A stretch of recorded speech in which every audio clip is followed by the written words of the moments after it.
जो दुख हमारे साथ शुरू ही नहीं हुआ, वो दुख को पहचानना ज़रूरी क्यों होता है? मैं कभी नहीं कहती हूँ किसी को भी कि आप वहाँ फैमिली हिस्ट्री में खोज के दुख ढूंढ के लेके आओ। पैतृक उपचार यानी एंसेस्ट्रल हीलिंग एग्जैक्टली क्या है? Ancestral healing is actually a very ancient idea. One of the most enduring ideas, I would say, across time. तो अगर कुछ खराब हुआ हो, let's say 5 generations ago, 5 generations later, हम पे असर पड़ सकता है? You know, very interesting question, Nawaz, and you'll have to bear with my scientific response to this.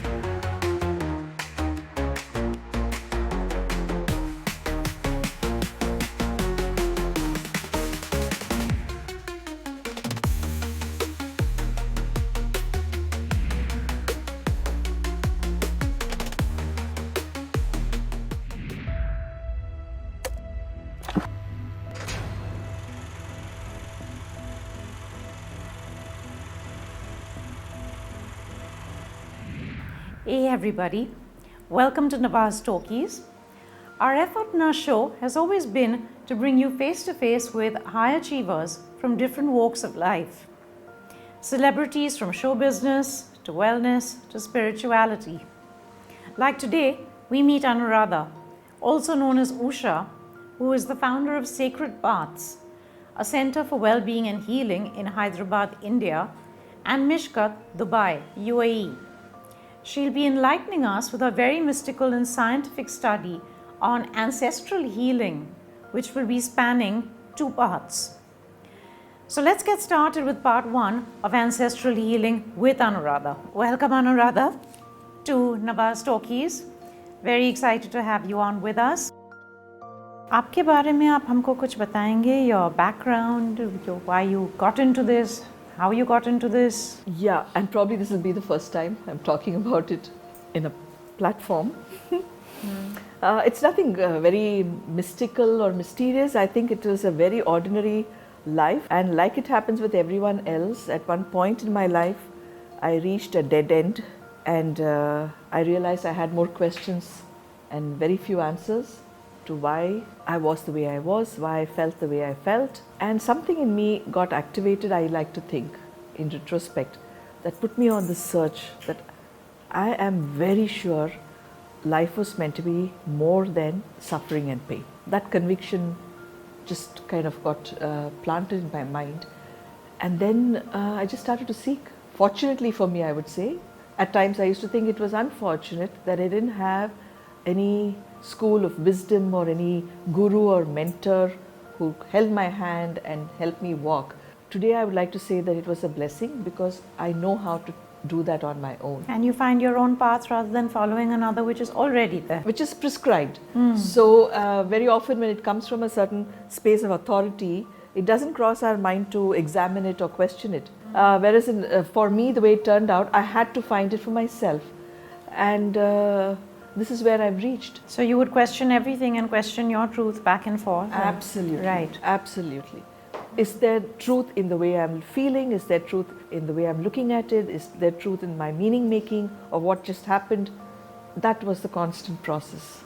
Right. Sacred Paths के बारे में आप हमें कुछ बताएंगे? Sacred Paths is the name, is the identity that I now work from, which I would like to say has evolved through several iterations. Now I feel very comfortable to call my work by that name, Sacred Paths. So यहाँ पे Sacred Paths refers to, in my personal work, 4 pathways to travel within, because the underlying philosophy of my work, underlying principle is that life works inside out, and this is absolute. इसका मतलब है इसमें कोई exception नहीं है. And अगर life works inside out and today's lifestyle is so externally focused, we need pathways to go back and connect within. So Sacred Paths represents that journey of going within.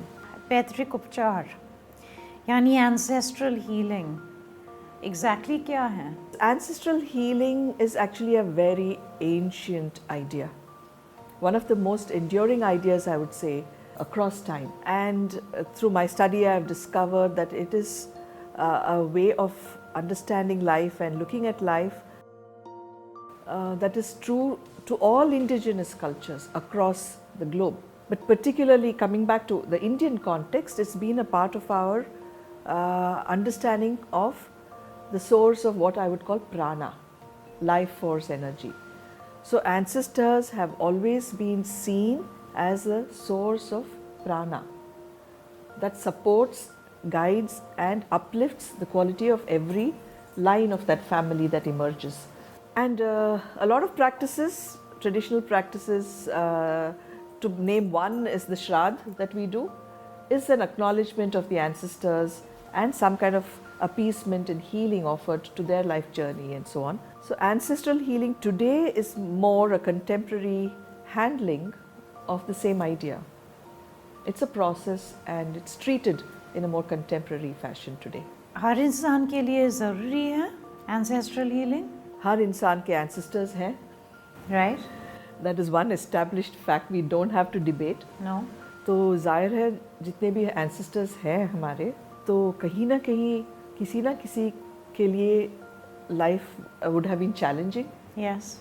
तो एक हद तक मैं कह सकती हूँ कि सबके लिए ये बनता है कि आप अपने ancestors के बारे में सोचें और एक्सप्लोर करें कि आप तक क्या पहुँचा है, अच्छी बात और शायद कुछ बुरी बात या challenges, difficulties. Yeah. You said that trauma also genetically gets carried forward into the generations. इसके बारे में आप कुछ बताएंगे? See, my perspective to life, the way I understand life is through energy, the interplay of various energies. And science has already established that energy precedes matter. Okay? And that's true for human beings as well. We identify as physical beings, and it is therefore understood that we essentially exist as energy beings. And energy is a very fluid medium.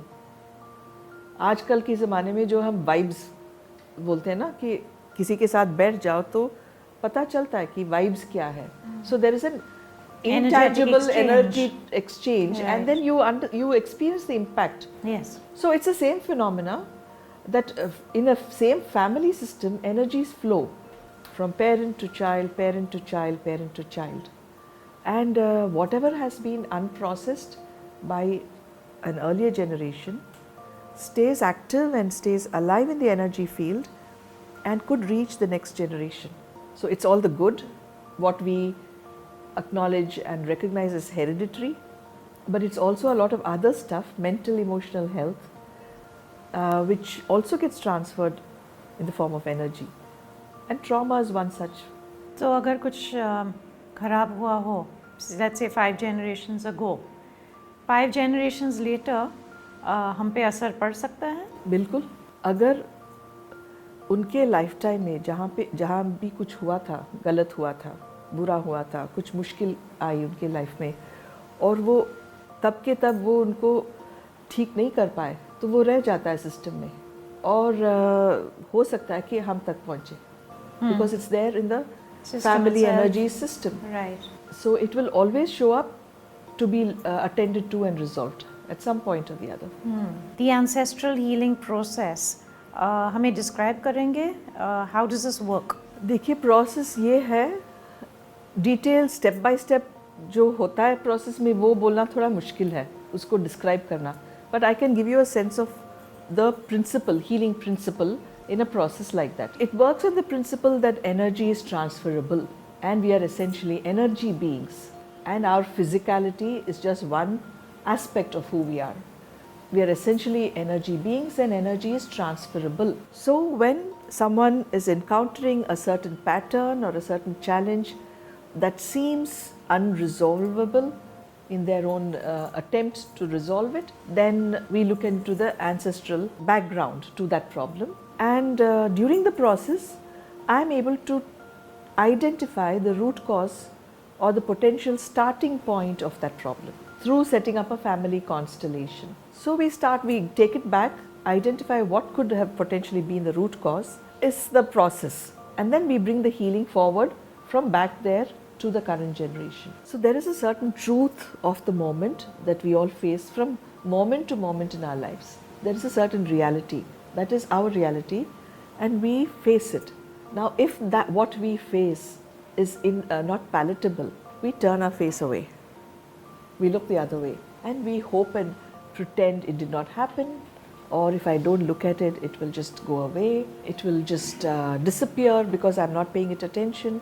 So our inability to confront our own truth of that moment causes the wounding. But sometimes we confront it and we're equally wounded. It can be painful. Wounding doesn't mean, or healing doesn't mean it won't be painful.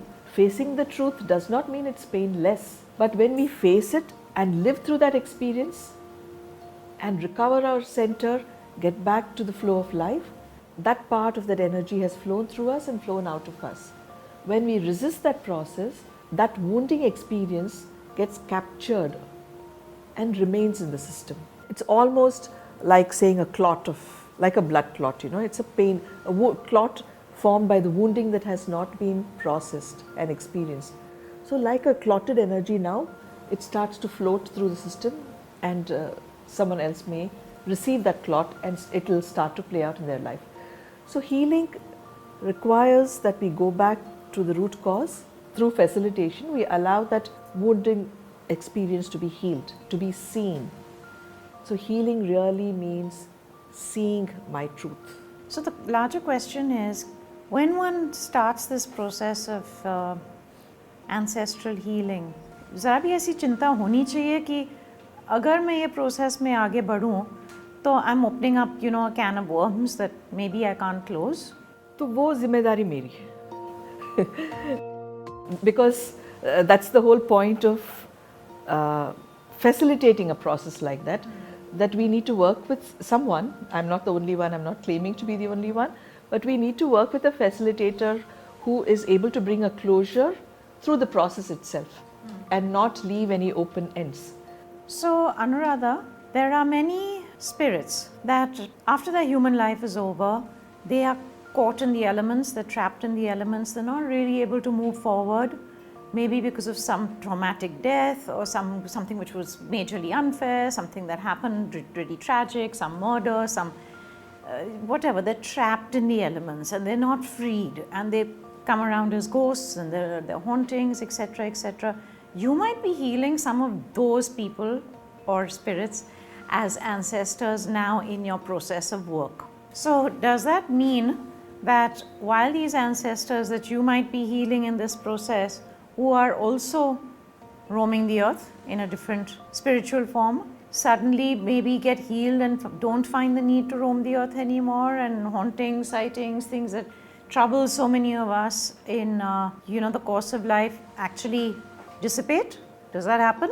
Very interesting question, Nawaz, and you'll have to bear with my scientific response to this. Yeah? So my way of engaging with life is through, like I said, interplay of energies. Now the two fundamental qualities that come to mind the moment you say the word energy is frequency and wavelength. Okay? So there are bandwidths of energy through the process of becoming matter. So there are several layers of energies where they don't come together and hold together, that we call as physical. Because the vibrational frequency is very high, that cannot be held together to form matter. So the human form is that frequency in which all of us are vibrating, our energy fields are vibrating, where it is recognizable as matter, physical. Now all these other forms that you mentioned, ghosts, spirits, etc., etc., are simply not available at a frequency that can be called matter. They are not physically visible, but otherwise we are just vast ocean of energy, and all of us, all of existence is in some frequency of vibration, and this is what determines between who is physical and who is not physical. So when I do this work, I'm not really looking into, is that a ghost now, is that a spirit now? Consciousness, I'm introducing a new word, consciousness. So consciousness exists everywhere and energies exist everywhere. So those who don't appear to us physically does not mean they cease to exist in this bandwidth which is physical in nature. So I'm not really looking into whether it's a ghost or a spirit or where they are or how they are. I'm engaging with the energy field of that particular individual who once lived as a human, and there is a certain quality of energy that was trapped in that human being, and from that energy field it has moved into the family energy field. So when I'm tracing it back, it'll go back to wherever it belongs. Honestly, in my process, I'm not looking at it as, oh, is that a ghost? Is that a spirit? Are they trapped? Have they been released? We don't know that. I would like to believe that the trauma that kept them attached to this family system, to some extent, they would be freed from it. Is that making, are you able to? My mind is buzzed in a variety of different directions. I'll speak my thoughts once you're done. Yeah. So, are we freeing the spirit from some kind of an entrapment through this process? Possibly. Are they still roaming these spheres, this dimension, and have not found, journeyed onwards? Maybe. But it's not for me to say with any kind of definitiveness that yes, I have released a spirit that was not free to leave. I am unable to say it like that, in those words. I just came back from England. I'm fascinated by history. Most of their castles out there, like even most of our Indian castles and palaces, are all haunted. Why? Because they've got such incredible history of, centuries out there of murder, plots, execution, cruelty, wars, that there have to be. There's so much of a churning of, cruelty in human nature. Young princes have been killed and all sorts of things have happened, that often those sort of sightings will be, recorded. And I wonder why. Just get rid of it. Just get rid of them. Help them. They're just souls like us, but without a body. And they're trapped in the elements. They're unhappy. They're not able to do, forget the ancestral healing. They're not able to do their own soul or whatever they call it, their healing. And they're just stuck. Help them move on. Help them release. Yes, it's possible. Did you know, I didn't even know till quite recently, there are people who are looking for the most haunted hotels and the most haunted places. Did you know that? Yeah. Okay, I did not know that. And that's quite an attraction. And what a weird way to be, but there we are. Glad you're bringing it up, because there's a lot of drama that is built around these ideas. And we have whole genres of books and movies that are created around this idea. But it's actually can be broken down or unpacked to very straightforward energy terms, which is for me science. Like I earlier said, we are operating at a certain bandwidth which our physical eyes are able to capture, what we call as visible light. Hence we appear physical to each other. But when we talk about an energy field, there are so many more layers to our own energy field that the eye cannot catch.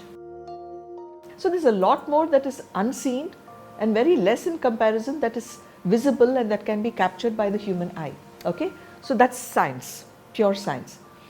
Now these beings, these ghosts and hauntings, like you rightly said, maybe because of the nature of experience they've had, they've been trapped in a field of intense fear, okay? Especially when you talk about the horrific incidents that happen in palaces. Now, fear is a very heavy energy. So, energy finds its own depth, like we say normally. So, even though the human body, at the body level, they no longer exist, the fear being a very heavy energy tends to sink to this level. So, they don't have a body, but they have not moved on, because the energy that they have died with is very heavy, okay? Pain, anguish, tears, fears, all of that. So obviously in places where such incidents have occurred, the chances of finding such energy bodies is higher. And yes, they can be helped. Like you rightly said, they need help to move on. They need help to heal and be released from this fear, so that the higher levels of their own consciousness is able to move away from this earthly dimension and move to wherever their journey takes them, etc. But not only the spaces, even the energies themselves that The you only may way be to calling for people in your healings itself might be doing just enough to get rid of them from the sites of hauntings. Absolutely. If we look at that possibility that that energy has not been able to move on because of this, through one of the healings that happens, if that is the reality of that particular ancestor, then yes, they will be freed from it, because they have dropped that heavy burden of guilt, shame and fear, which are the heaviest and the most debilitating forms of energy, forms of emotion that we can hold. So what you're suggesting is very possible. What happens is, who's going to come and ask? And I can share a very interesting story of my own, based on what you said. There was this lady from Chicago, I think, who happened to be traveling in India, speaking somewhere on a public platform. Later on she said, can I come and see you in person? And then she came and we spoke. And she explained a very interesting phenomena. She says, for the last 5 years, every time I go to sleep, halfway through my sleep, someone holds me from my back, lifts me up from my back and starts to spin me around the room. And this has been happening for 5 years. And she's awake? Over 5 years, she's now just patiently waits for it to stop and she goes back to sleep. So she's awake? She's aware, she's awake. And she says, if I change places, then whatever the walls of the new room are, that's what I see as I'm being spun around. And when it started, of course, she was incredibly afraid. And now she's just gotten used to it. And when she heard me speak, she thought she could come and check with me on what this could be about, etc. So I said, okay, let's take care of this. Wow, it took her 5 years. It would have taken me one night. I would have knocked at every possible door and thrown her. Yeah, she might have tried. Oh my God. Yeah. She might have tried, but it didn't work. Yeah, it didn't maybe, work, and maybe, then she might have tried. So I did work with her on this. And this is nothing to do with ancestral healing, but just responding to your particular question. So when I worked with her on this, I took her back and she said it all started off one night when I was in the middle of a dream. We went back to the dream, and in that dream she remembers very vividly that it was a dark night, very no street lamps, etc. And then right at the distance she saw a little girl carrying a whole bunch of red roses. And that girl started to walk towards her in her dream. As she was approaching her, in her dream she saw these evil-looking shadowy figures coming out of the darkness and approaching this girl, obviously with not good intentions. And it came really up close in her dream, where the girl was in focus and all these shadowy figures were kind of approaching her and grabbing her, kind of a thing. And the girl, interestingly, was holding these red roses. And the next instant, the spinning began. And from that day on, she's being spun around for the last 5 years. So this was her story. So we went back to the dream and I told her to call that girl back. She said, she couldn't understand. I said, no, that girl is trying to say something to you. She knows the girl? She doesn't know. No, it was just a dream. She didn't know who that girl was. Anyway, we processed it and we healed. To cut a long story short, what we arrived at was that girl was trapped in whatever the experience of that night was for her. She probably lost her life. That girl herself was spinning this lady around? That was her experience. Ah. And she probably went through a horrible experience, which probably resulted in her death in that moment, but she was trapped in that very fearful, horrible experience. She was seeking help. And she managed to get connected to this person. And this was her way of saying, I need help. So as soon as we addressed that girl, reconciled, this woman started to cry out of love for her. So that I had such a horrible experience, I'm being spun around, who is this, what is this devil, who is possessed, all of that disappeared. My question is, जो दुख हमारे साथ शुरू ही नहीं हुआ, वो दुख को पहचानना ज़रूरी क्यों होता है? मैं कभी नहीं कहती हूँ किसी को भी कि आप वहाँ फैमिली हिस्ट्री में खोज के दुख ढूंढ के लेके आओ. In fact, I tell them, don't do it. For every one of us, our history is bound to carry so many kinds of stories. And if that becomes the reason you come for a healing process, then it's a never-ending saga. So you seek ancestral healing because in your own life, you're dealing either with a repetitive pattern or with a certain kind of challenge, which even though you've done your best to resolve it, it's not going away. So what are the signs that someone's struggles might be rooted in ancestral wounds rather than just personal wounds or personal issues? Fantastic question, very important to address this. Every problem has a personal component as well, possibly an ancestral component. So we would be completely mistaken to assume that we are dealing with this only because the ancestors had a problem. It will not reach you unless you are not energetically already resonating with the nature of the problem. And resonating with the nature of the problem meaning खुद में भी वही problem है पहले से, तब जाके जो एंसेस्ट्रल लीनिएज में या फैमिली सिस्टम में उसी टाइप का अगर कोई प्रॉब्लम है तो आप तक पहुंचता है, सिर्फ इसलिए कि क्योंकि आपके अंदर भी, आपके लाइफ में भी वो प्रॉब्लम पहले से है. So there is resonance there that brings the ancestral intensity to one's problems. So I would never say that it's only ancestral. I would always say, ठीक है, we have taken care of the ancestral, now please go and work with it at your own level. How have you created the situation? Through your own behaviors or attitudes or whatever. Yeah. So is ancestral healing solely focusing on pain and whatever the dysfunction might be, or is it also honoring the gifts that are passed down? Healing means addressing something that is not broken. Yeah, that is not okay, that's not well.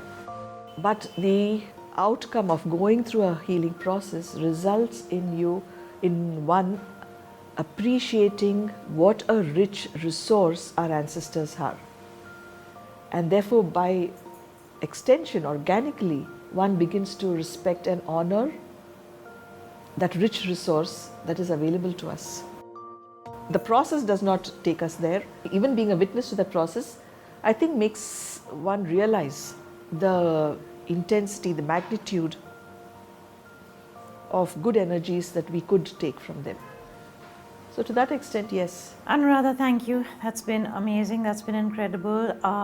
We've learned a lot. I am sure a lot of people, a lot of our viewers have not heard of these things prior, and I'm sure a lot of it resonates with people because everyone has issues in their lives that they can't really seem to find an answer for.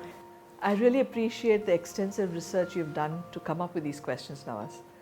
I think between us, you've mined quite nicely the whole field of ancestral healing. Thank you. It's a pleasure to be here with you. Thank you.